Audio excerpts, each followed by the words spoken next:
Doug Ford seems to be going around right now buying votes, bribing people with everything from, now free license plates, which I think is a bait and switch, to, I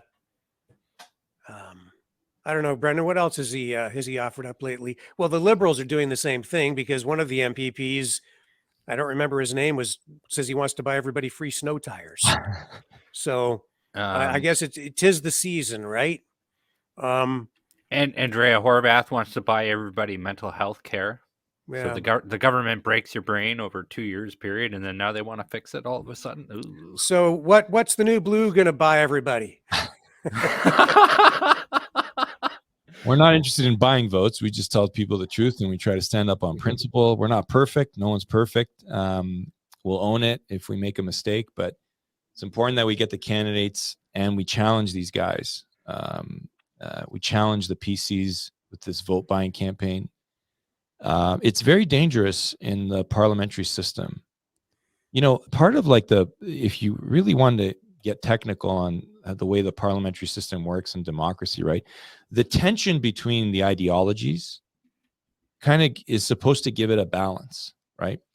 And what we've seen in the last 4 years, when you got a PC party that's decided that they're no longer going to be right of center at all on anything, and they're going all in to try to take the Liberal vote and be a wing of the Justin Trudeau Liberal Party, it's like a runaway train of the left, because there's no one challenging them like an established party on the right. And they were able to get away with that in many instances, especially when we weren't at full speed 2 years ago. And one MPP, when there's so much darkness, one MPP like Belinda challenging them or speaking out with the support of thousands, it's like a crack of light through a bedroom window that's shuttered, right? You just need a little crack of light and exposes them, and they all go running, right? They all go running. Oh, wow. And so that's what we're going to continue to do, because the spending from the PCs is just out of control. And between the Liberals, the PCs, and the NDP, the PCs set the pace, right? They're the government. They're going to unleash their budget on us. Mercy. On April 28th, we're going to see what that disaster is like. And the Liberals and the NDP are to their left. And so the spending promises from them are going to be even worse, right? Going into a campaign. And we've got to be there to, like I said, balance the narrative and to bring that tension, that healthy tension, back in the democratic process, and to crush like the establishment narrative of that these values that we're pushing are fringe. Guys, I was born here and my parents came here because Ontario was a place that promised people from all over the world that there was a certain core set of values that we believed in. Like the idea that you can believe in an almighty God and you shouldn't have to be ashamed by it. You can express a political opinion and not be worried that someone's going to knock on your door the next day.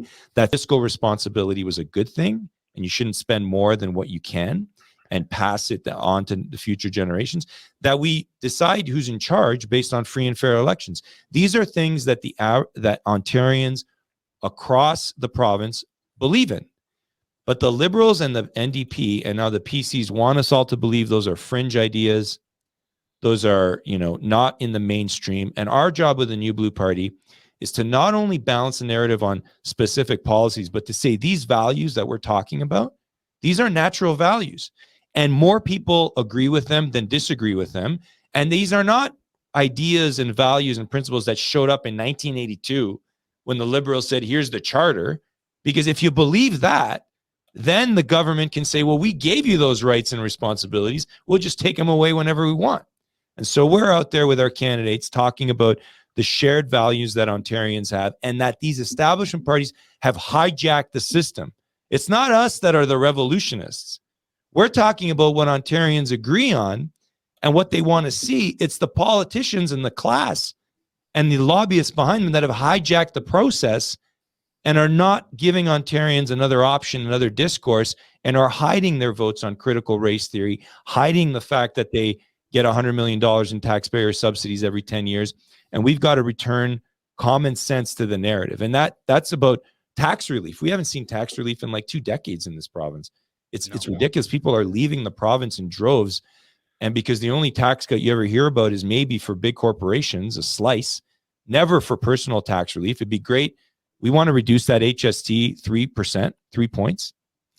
We want to get rid of these wind turbines that are driving up electricity rates and get people out of energy poverty, because that's the only way to reduce electricity rates in this province.